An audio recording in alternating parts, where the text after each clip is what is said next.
McKinsey has recently performed a comprehensive study among the S&P 500 companies, defining the top performers in terms of diversity, which have the highest representation of women in the boards of companies. So 33% of women were taking the seat on boards for the top 50 companies, and the percentage has increased by 24 percentage points since 2005. But diversity is not just about gender. It's being defined by a blend of characteristics of the company's talent pool across several dimensions, such as age, nationality, race, work experience, education. So the question to the audience is, what in your opinion, which diversity factor contributes most to the efficiency of the board? Let's see the question, and then the proposed answers. So, A, gender, B, ethnicity, C, career background, and D, ways of thinking. I invite you to vote now.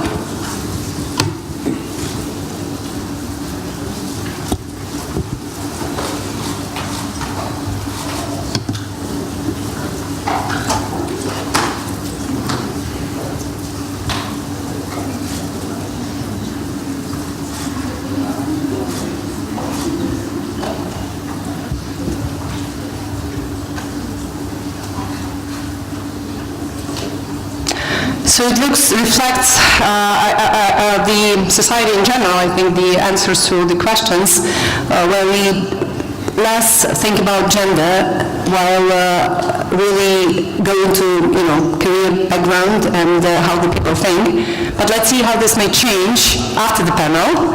So I'm delighted to invite the moderator of the second panel, Ahmed Abou El-Saad, Chairman, Managing Director at Rasmala Egypt Asset Management & Co., board member of Egyptian Stock Exchange and President of CFA Society Egypt.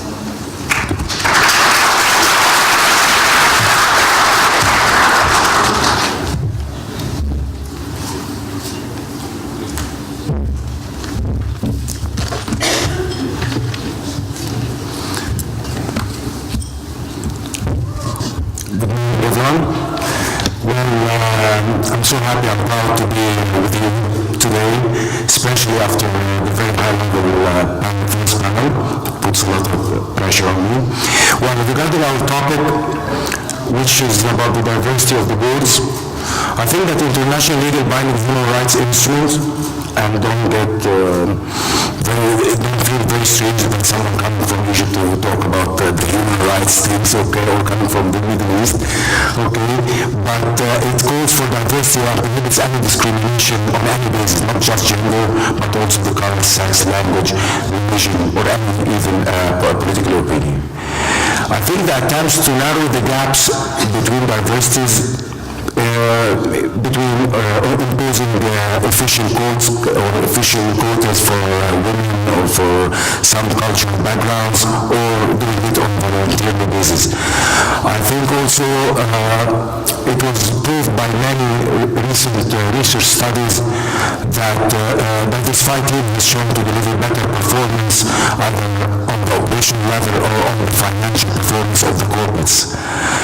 I think it's a matter of question whether we should equip the minorities or not the minority or different backgrounds, I'm not talking about gender at all, to pursue their superior board career. I think here I'm lucky to be with a very, very interesting panel. But maybe last week, Christine Lagarde made a very funny comment when someone provoked her and talking about gender equality, and so she mentioned that if it was women's sister instead of women brother, the world would look different. So she was very, very funny. So allow me to introduce my very distinguished panel. First, we have Colin McLean. He's the founder and the CEO of SVM Asset Management in the UK, and he also serves on the board of governance for the CFA Institute. So please join me, Colin.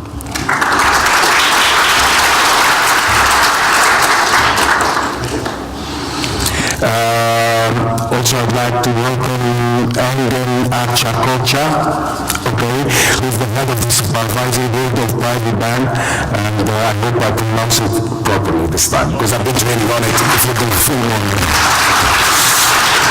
I'd like to welcome Yulia, member of the Supervisory Board at Agroprosperis Bank. And also, I encourage you all to go through the biography of the panelists, because it's very strong biography. Marina Petrov, Associate Director, Deputy Head Ukraine of the European Bank for Reconstruction and Development, EBRD. Welcome. And finally, Bondar, the Managing Partner at Odgers, Berndtson. Welcome.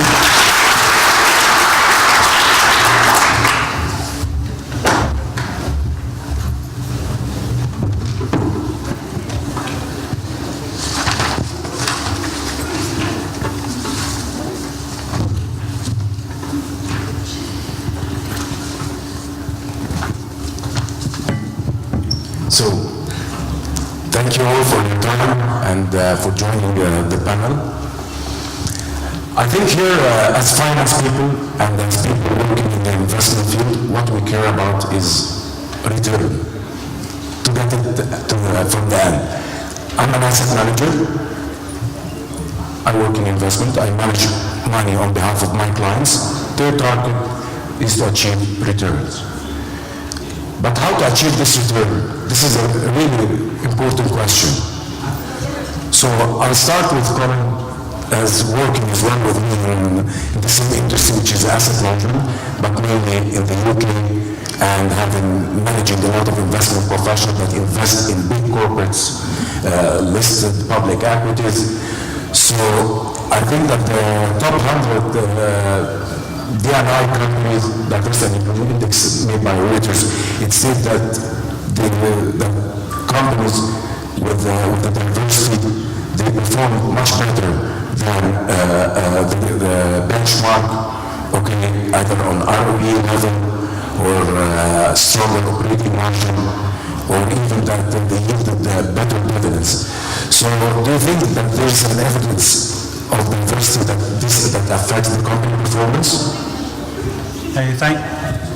Thank you, Ahmed. Yes, I think we're seeing some evidence. I'm not sure, given we have a relatively short period for the Thomson Reuters approach, that by itself is convincing. And I think where we've seen indices developed in automatic ways in the past, for example, when we had some of the ESG indices that included Volkswagen, for example, despite its governance problems and voting structure, it is very easy for something that's simply form filling or observing from public stats and not to get hold of the underlying issues. So it's something that we try to recognise with our process, but the way in which we, and increasingly I think a number of other asset managers, particularly active investment managers, are approaching this is to think that they face a lot of competition from passive investment funds, from index funds, and in a way what Thomson Reuters are proposing is some other form of smart beta. It's a tilt that may lower cost of capital or for those companies or add value. But the way of adding value in active increasingly, I think, has to move away from simple price competition, which is very difficult, on to other areas of added value. And one of the most obvious ones is on ESG, environmental, social and governance monitoring.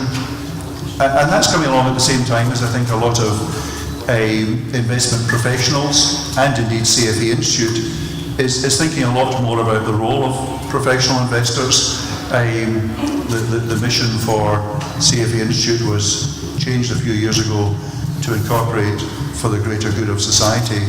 But that's the way in which a lot of investment professionals think. So the strongest argument, I think on diversity is to align businesses with their customers, with their stakeholders, limit the political risk involved in a business too, and increasingly the way in which we approach ESG is by engagement.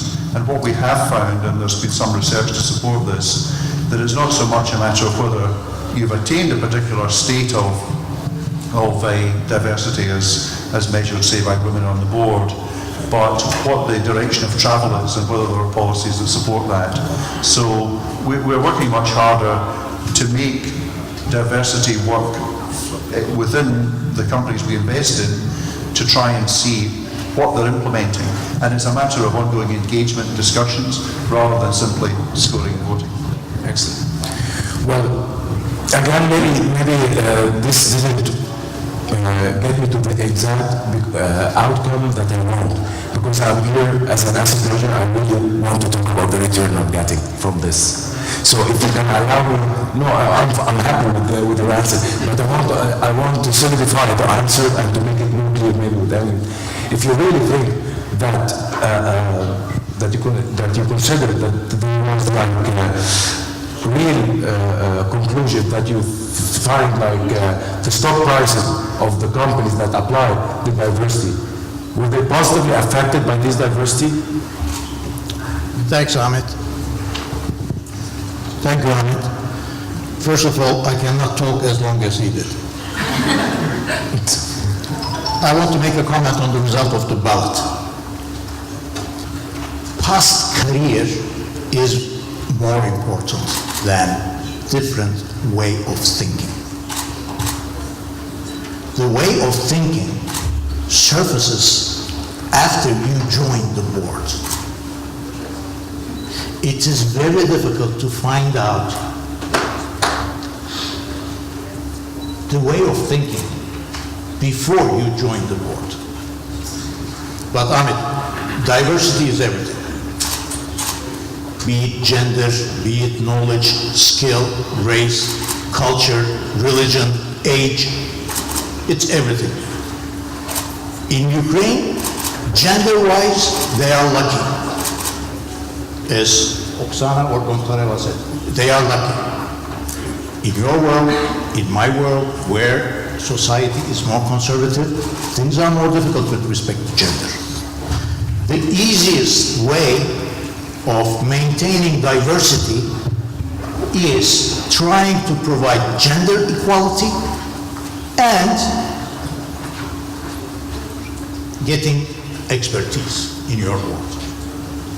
I'm not recommending you to go out and fetch for board members in Tanzania or in Mongolia, but as long as you have the quality, as long as you have the expertise, as long as you have the skills, that's what counts for diversity. Gender equality, we owe it to the nature. Let's see it that way. Thank you, sir. Thank you. Maybe the people look at the gender equality because it's the most visible factor for diversity. But we understand that diversity is a much broader scope than just gender. And even like Deloitte in one of the recent researchers state that 53% of the large cap and 45% of the mid cap organization, they disclose even the gender data on their board diversity. But at the same time, almost 90% of the leaders agree that the gender and racial diversity alone doesn't produce the perspectives required for a company to be innovative and disruptive. Yulia, with your expertise, and especially not only with the bank, but also with different M&A acquisitions, whatever you are dealing with in the law firm, okay, how would you reflect on that? Thank you, Ahmed, for the question. So, speaking about my background, I am a finance lawyer in Agroprosperis bank, which is a bank with 100% US capital. I am an independent board director, and we have a quite a diverse board there, based on gender, based on education, career experience, and other factors. And also, I'm a partner in a law firm where we have also most diverse partnership, I would say, because we have 50% of male and 50% of female partners, which is a big exception for Ukraine. Is it by laws or just? No, it just happened that we have 50-50 sort of board in the law firm as well.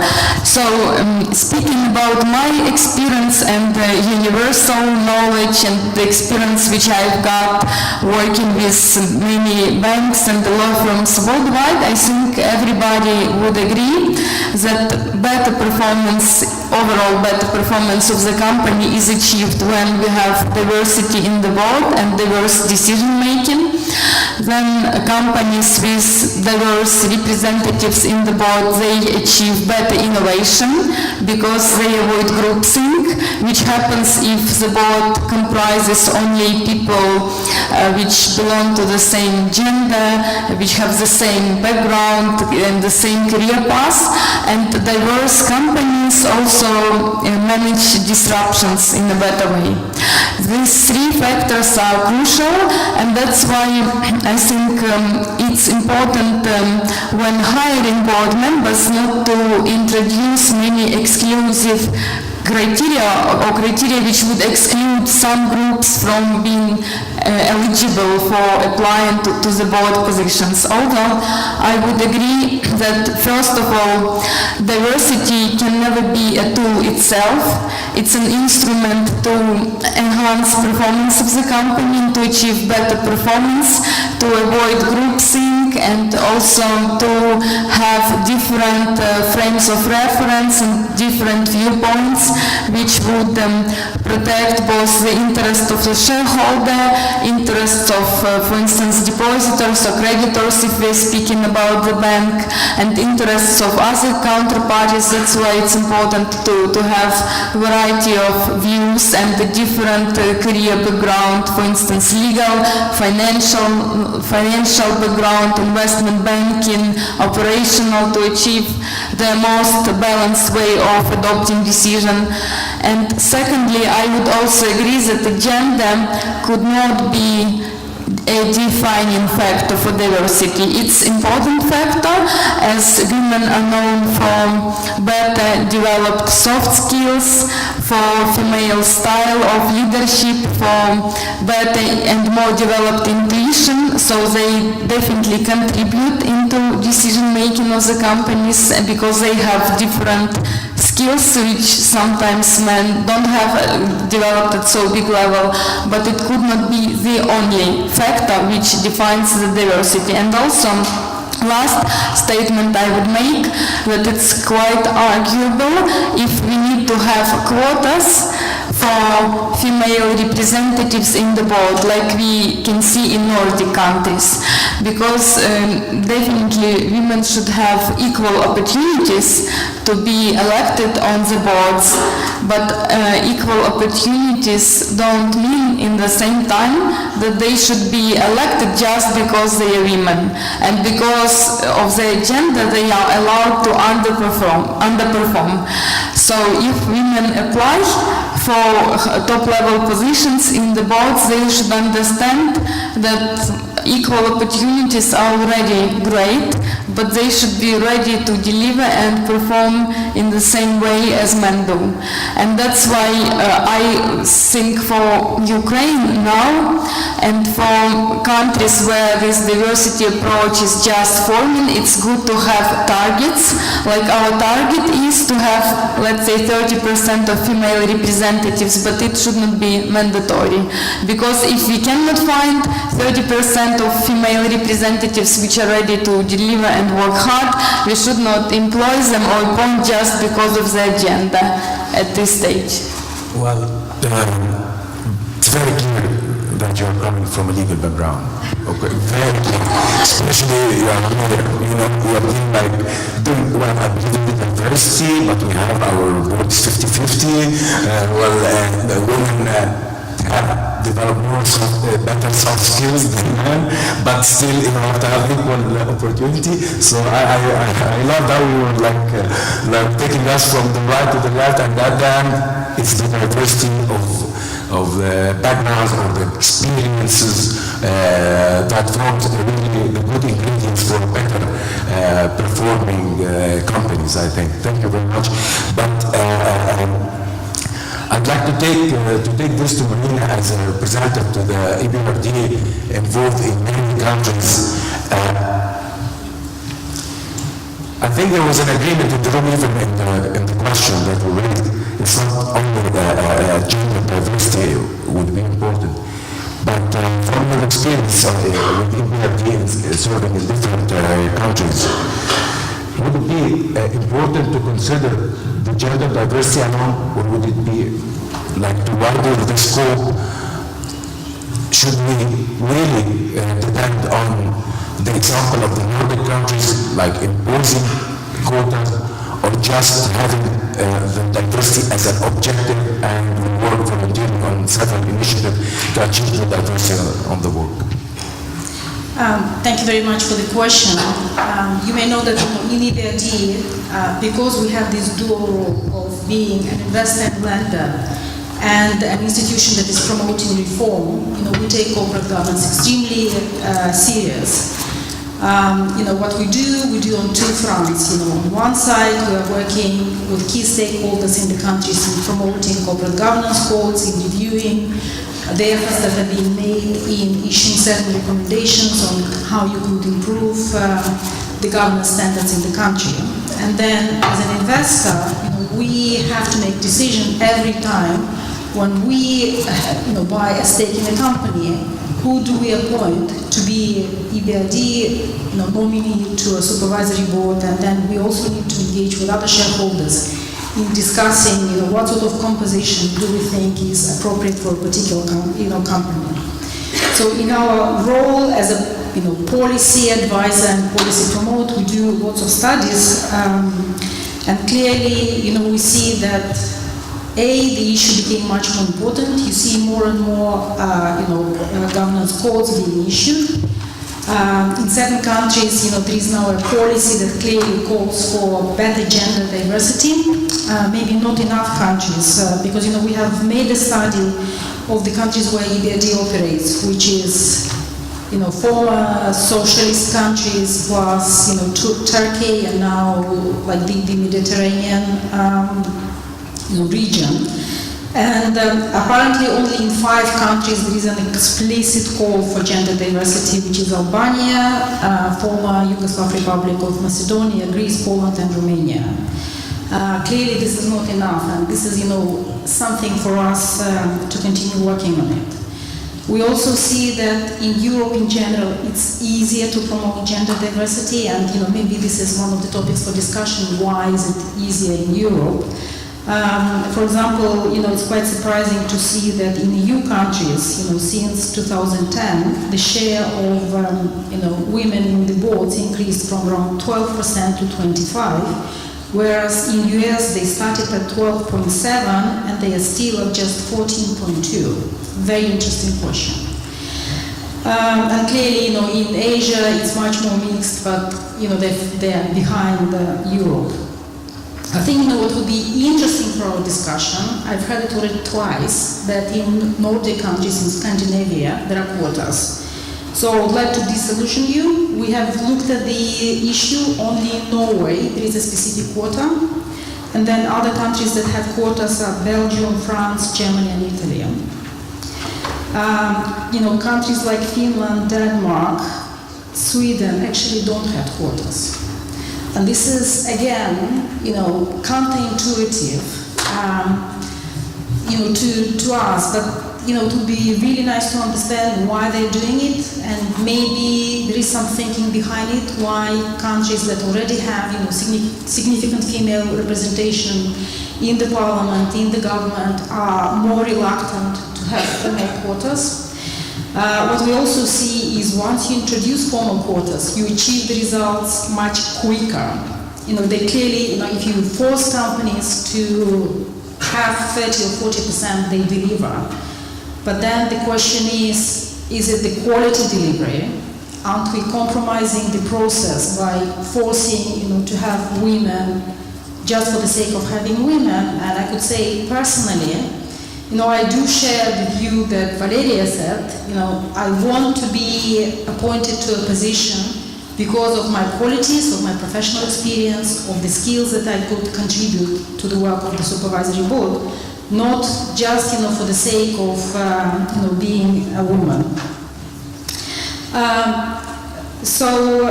Just a few words about how do we approach the companies where we invest in. We take it very seriously. We are looking at this.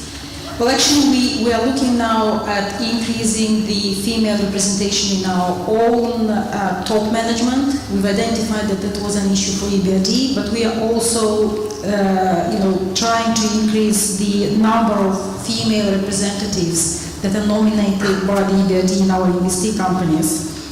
It's not as strict as IFC, which is our sister company from the World Bank Group. They have a specific target. They want to get to 50% and they are at around 30%. We take it a bit less formalistic, but we also think that it's extremely important. And then clearly, we have our own strategy for promotion of gender equality, and that goes, at all levels. In Asian markets, we are talking about, getting women into professions that are historically and traditionally considered to be, purely male. In European countries which are more advanced, we are talking about, how to empower women to take more senior positions. But, we see issues could be different, but they exist in every single market. And again, there is no one-fit-all solution to these delicate issues. So I'm looking forward to this discussion because, I'm strongly convinced in the phrase that I'm getting every time I do the governance training, that governance is not a science, it's an art. It is. I think it's a very important consideration to keep in mind.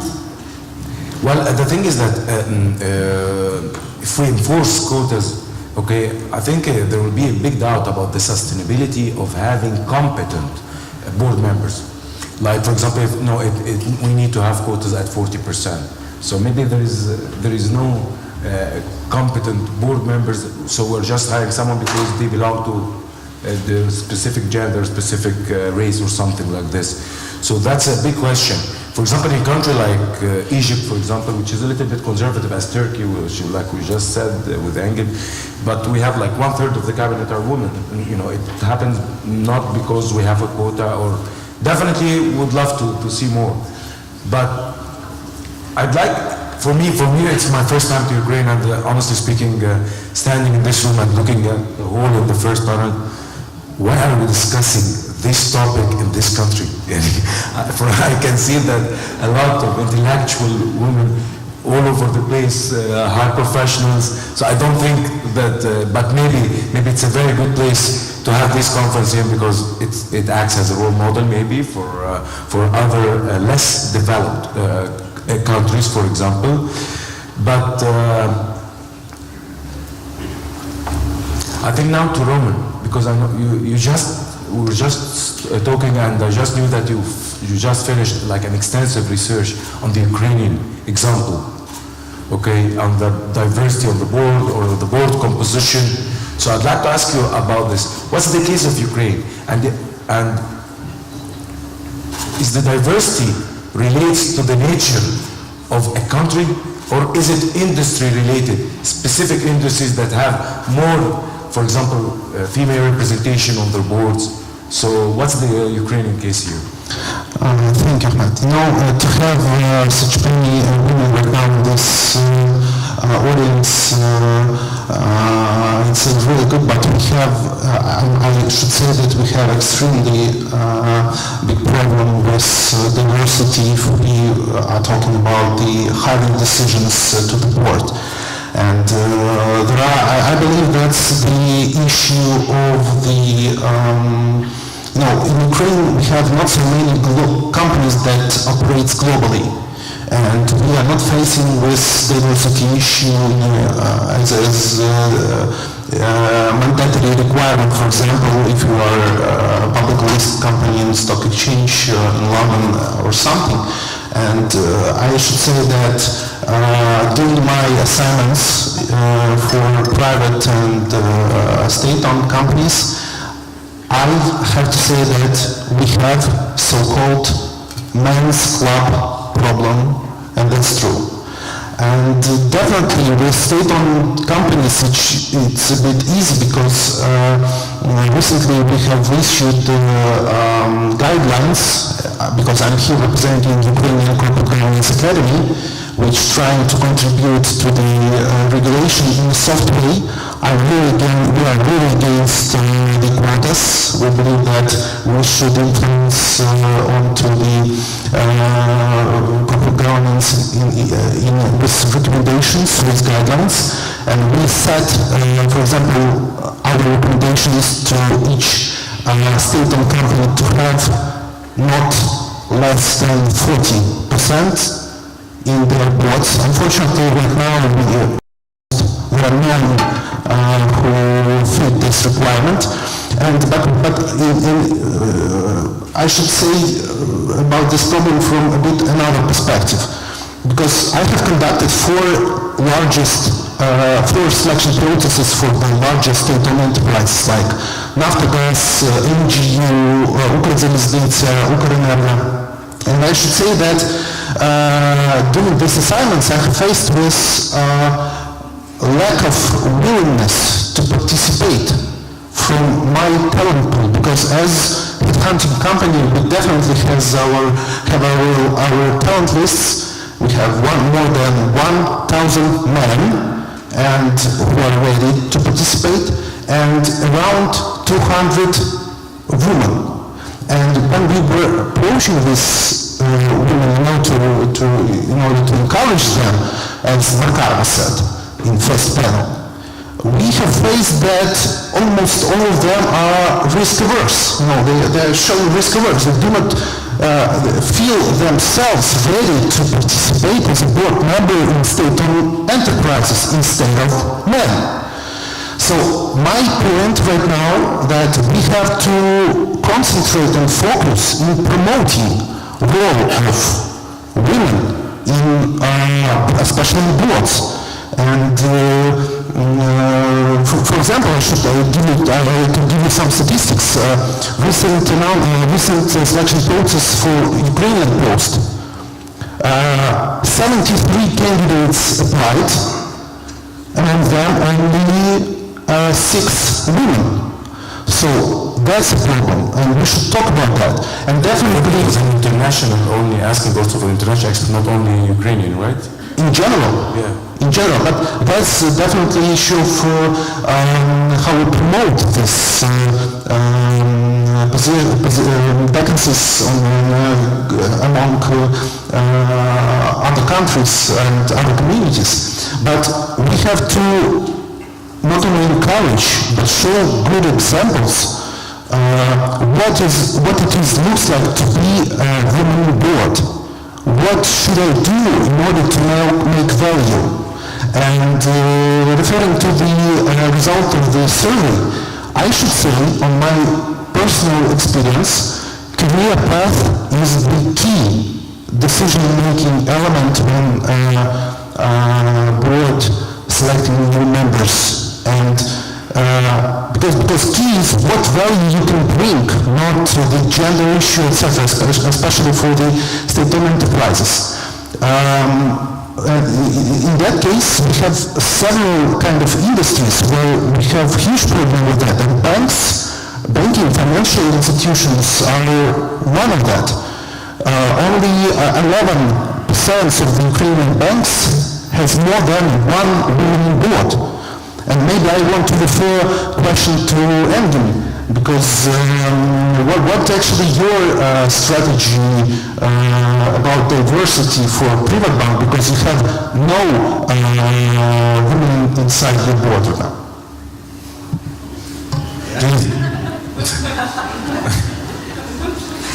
I'm sorry for this question, but not I have to ask.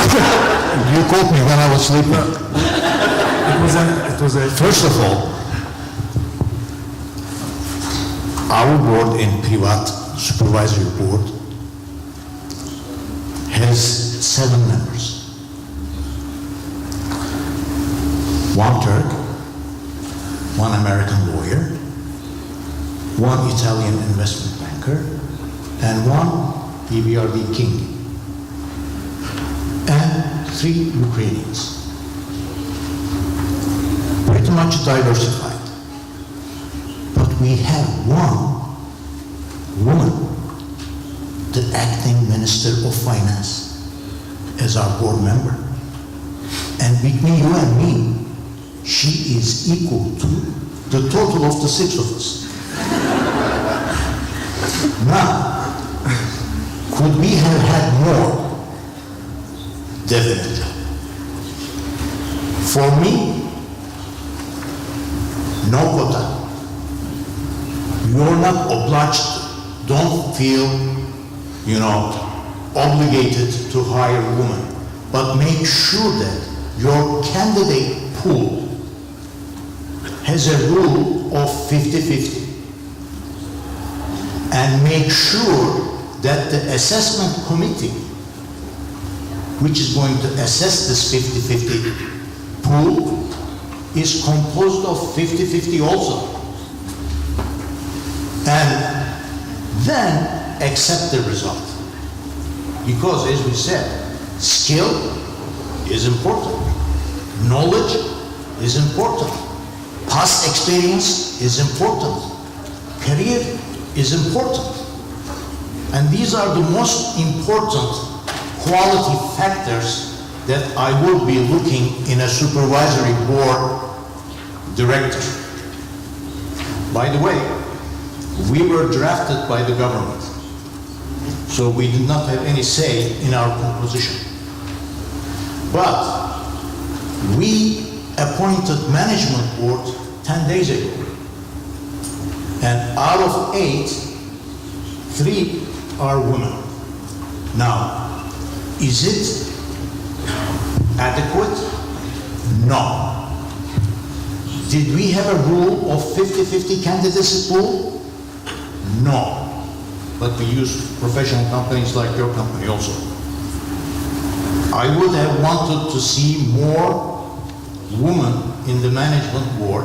Hopefully in the future, particularly in Ukraine, we will have that opportunity. Thank you, Ahmed. Thank you. Well, I think it's a matter that maybe women at the beginning of their career, you can find that women are all over the place. Maybe they are more even than 50%. But as long as they get more senior in the hierarchy, I think it starts filtering till we get to the board level. I think that's because of a lot of things or a lot of personal maybe responsibilities. But I'd like to take from your word to a totally different angle. Why don't we look that diversity might be something bad? Maybe diversity, it gets people that are unrelated to each other, that leads to lack of homogeneity in the board. Maybe some cultural conflicts that can take place in the board. Maybe yesterday I was talking with Yulia about it, and we said, like, for example, some board, they have representatives from the labor unions, for example. So definitely, maybe the interest is different. Maybe my interest is defending the shareholders' right, but this guy's interest would be defending the labor rights. So, if you can tell me what are the ways to mitigate this and what are the possible cultural clashes, especially when we have people coming from different backgrounds. Yulia, yes. Thank you, Ahmed. I don't think that diversity is bad as long as the process of selecting and appointing board members is good enough and allows to manage and mitigate potential risks. Because even if we have representatives representing different cultures and parts of the world, they should all be tolerant and they should have out-of-the-box thinking. They should be able to understand each other's point of view, so it's quite easily manageable within the recruitment process, which should of course take into consideration a wide number of criteria to make sure that the board members are adequate and not locked inside a certain way of thinking which is common for their culture. That's why as long as the recruitment process is well structured, I think diversity would lead only to benefits. So you don't think that it might lead to any lack of homogeneity, for example, within the board, if the process of hiring was done properly, right? I think the benefits are by far higher than potential downsides. Because all boards, they should work as a team, right? But in any sport team, we cannot imagine a well-performing team where all players are the same. They all have different skill set and they all are, for instance, defenders. We need to have in each team for overall perfect performance people with different skills and different backgrounds to achieve maximum performance. That's why, in my view, advantages are by far higher than potential downsides. Colin, I'd like to ask you about what's the best way how to better equip women in order to effectively participate in corporate boards, especially in large corporates, and also about the CFA Institute efforts in raising the awareness, especially for women. I think we don't immediately get the benefits of better working simply by the arrival of 30-40% of a different group on the board, or even by having diversity. There's some quite different participation and communication styles across different regions, races, ages, and so on as well. And I think it's not just coaching women or other members how to participate. You need very effective chairing styles to be able to get the best out of them. A sports team needs a good coach, but it takes work to get the best out of that team, because some will hang back, and you need all that shared information. There's some quite broad initiatives at CFA Institute that go beyond just gender, but look at other areas as well, and are very participative. That is, they're built up from staff and team members rather than imposed from the top. What's quite clear is you need to get the pipeline right. I mean, what's concerning just now is in the UK, we've reached the 35% non-executive quotas on the board, not by an absolute quota, by encouragement of that. Mm-hmm. But the pipeline, women chief executives amongst the larger companies, only 10%. And so the areas that we want to recruit from for board members don't have a fair pipeline coming through. And it comes to mind as well, the awareness scholarship by the CFA for women, like the CFA Institute offers like a scholarship designed tailor-made specifically for women as well. I think this is part of like equipping women to pursue their senior career. Yes, I mean there's one single big initiative that was announced this year that is effectively training women, particularly in India, with internships, a boot camp, and getting them into roles with some of the other skills that they've got. Okay, I still remember last year when we were having the research challenge in Egypt, and it was a big surprise to everyone, like the components of the team, it was 100% female participant, and I won the award. I don't know why, but although it was totally not a choice, it happened like the winning team was 100% female participation, and they represented my country in the regional competition. Marina, I think I needed from the EBRD overlooking many countries and things like this. Again, does the diversity relates to a country-specific or industry-specific or company-specific? I mean, like, definitely the EBRD works in different regions, in different countries. So, do you believe that maybe in this industry we can have more women participation or more diversity on the board, or it's something related to the country? Clearly, the cultural differences play a very important role. And yes, in some countries, it's easier to promote gender diversity than in other countries. And then clearly, there are some industries where women already, made their mark, and it's now widely recognized that, females are perfectly fine in some industries, and then there are some other types of companies where it's getting a bit more challenging. And here, I think, the very important issue is our bias, and especially our unconscious bias. And let me, I made a mental remark when Roman said, yes, but all these women are risk adverse. True, but isn't it the quality we are looking for? When we are trying to get more female representatives, we are looking for different skills, and one of them is maybe someone who's a bit more risk adverse to counterbalance the Lehman Brothers, group thinking. And then the question is, how do you tackle the issue? Because you're looking for someone who is not necessarily forwardcoming, who is not necessarily very pushy and ambitious. You're looking for a different type of woman that is not necessarily the one that is, constantly looking for new jobs and opportunities and willing to take new challenges. And that's why, the empowerment, and actually on both sides, the education, the initiatives that, we are promoting in raising this issue, discussing this issue, are extremely important. So, significant part of what we do is not just imposing quotas, but actually, participating in discussions like this to just, remind people that, these are the things that we tend to forget in our everyday life, but they're extremely important. And I think, it's, from my point of view, what is also very important is why there is this demand now for, different skills and qualities, and Colin mentioned it, briefly. But I also think, as women are getting more financial power, like, in pension funds, there are more and more female, beneficiaries. As women are, getting better pay and are able to invest, they also want a representation. They want, the companies in which they invest to be different. And, but at the same time, on the top of these companies and existing boards, you have primarily men. So how do you make this change? How do you make this switch? And yes, quotas is one of the ways. But then again, there are downsides.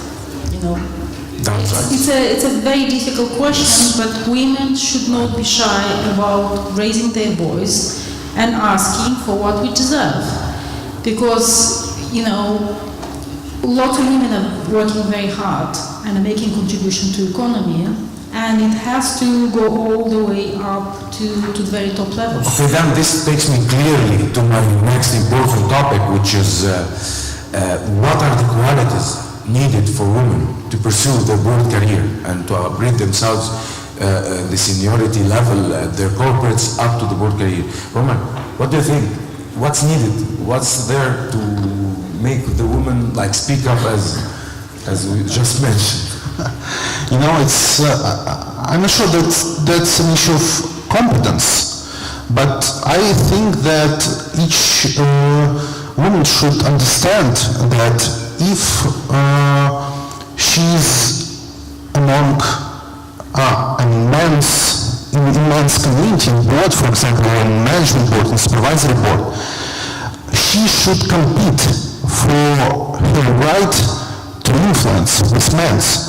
And I want to refer to what Marina said, that it's definitely important when women can bring so-called risk competency to the decision-making process of the board.